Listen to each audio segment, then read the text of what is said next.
बच्चों इस क्वेश्चन में हमें x की वैल्यू निकालनी है। x की वैल्यू निकालने के लिए पहले हम बेस सेम करेंगे। 4 को हम 2 की पावर 2 भी लिख सकते हैं, तो हो गया 2 की पावर 2x प्लस 2 की पावर 2x माइनस 1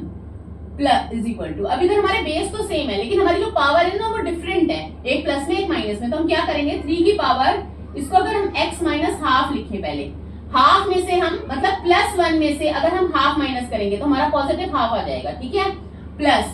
3 की पावर x माइनस हाफ, ठीक है। अब हमारे यहाँ पे इसमें भी हम ऐसे ही करेंगे, यहाँ पे 2 की बेस तो सेम हो गए अब हमारे, लेकिन अभी पावर हमारी डिफरेंट है, तो पावर हमें सेम करने के लिए क्या करना पड़ेगा, 2 की पावर 2x में माइनस 1 और प्लस 1 दोनों कर देंगे हम, ठीक है, तो भी हमारा सेम हो जाएगा, मतलब वही 0 ही रहेगा ना वो।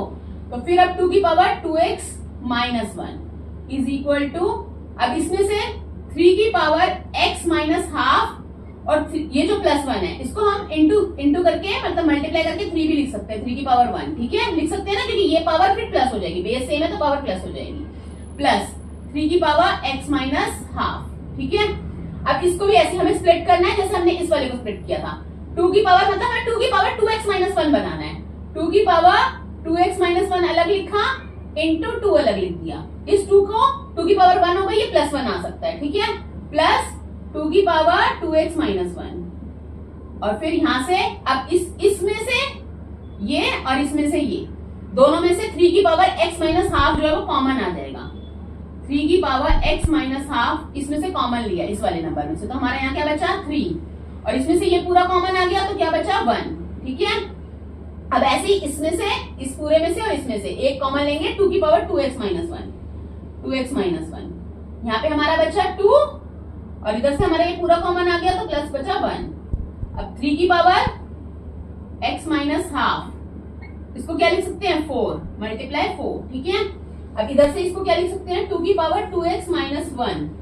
मल्टीप्लाई 3 इज इक्वल टू 3 की पावर x माइनस हाफ। अभी देखो हमारा जो बेस है वो 3 और 2 में चल रहा है, तो ये हमारा 4 है तो हम इसको भी 2 ही कर लेंगे, यानी 2 की पावर 2 लिख देंगे, ठीक है। तो अब हमें क्या करना है, अब हमारा इधर 2 है और 3 मतलब एक साइड 2 और 3 है, तो हम 2 को एक तरफ ले जाएंगे और 3 को एक तरफ ले जाएंगे, ठीक है, जिनका बेस 2 है, 2 की पावर 2x माइनस 1 मल्टीप्लाई, अब ये 2 जो है हमारा इक्वल टू के इस साइड आएगा तो पावर क्या हो जाएगी माइनस में, 2 की पावर माइनस 2 इक्वल्स टू 3 की power x minus half.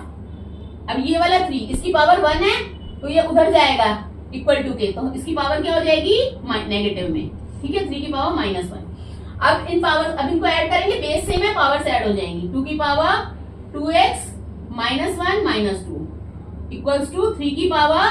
x minus half minus 1, ठीक है। अब 2 की पावर ये क्या आ गया हमारा, 2 की power 2x minus 3 equals to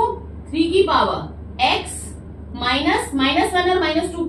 minus 1 और माइनस हाफ को प्लस करेंगे तो माइनस 3/2 आ जाएगा, ठीक है। अब हमें क्या करना है, अभी हमारा जो पावर है वो कुछ हमें सेम लग रही है, हम पावर को बिल्कुल सेम करेंगे, 2 की पावर, अब इसमें से 2 कॉमन ले लेते हैं पहले, अगर हमने 2 कॉमन लिया तो यहाँ x बचा और यहाँ बच गया 3/2, ठीक है,